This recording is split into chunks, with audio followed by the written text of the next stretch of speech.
Comme un Mali indépendant et dépourvu du germe colonial pendant le soleil des indépendances. Et pas comme les Gabon et le Niger à l'aube des indépendances, mais comme un panafricaniste aussi dévoué que les militaires patriotiques qui fit Samora Machel devant les vestiges de la machine coloniale portugaise. Comme le roi du roi de l'Éthiopie qui a été indépendant et debout durant toute l'escalade de la machine coloniale italienne avant de la classer comme un parasite indésirable sur la terre de mes ancêtres.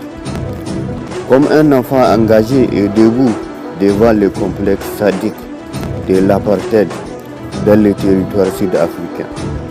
Comme un soldat ghanéen devant les moutons merdeux qui ont contrecarré les rêves révolutionnaires des États-Unis d'Afrique, du visionnaire qui fut le père fondateur du Ghana indépendant.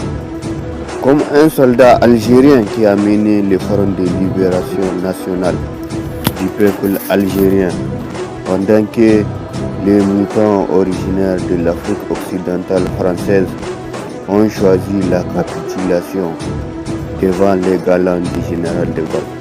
Comme un peuple de la patrie des hommes intègres derrière le comité national révolutionnaire. Comme un peuple algérien uni et debout devant la machine coloniale française.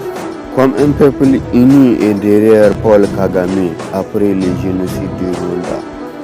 Comme un peuple burkinabé uni et derrière le capitaine Noël Isidore Thomas Sankara.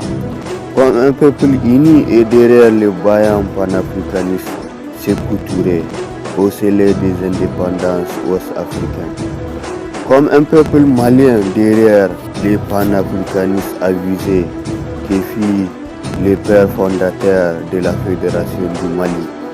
Comme un peuple debout et derrière Nelson Mandela avant les élections de 1994 de l'Afrique du Sud. Comme un peuple derrière la reine magicienne d'Azna. Comme un peuple derrière le carbone général Samoudou Touré. Comme un roi devant l'emblème du royaume perdu d'Abomey.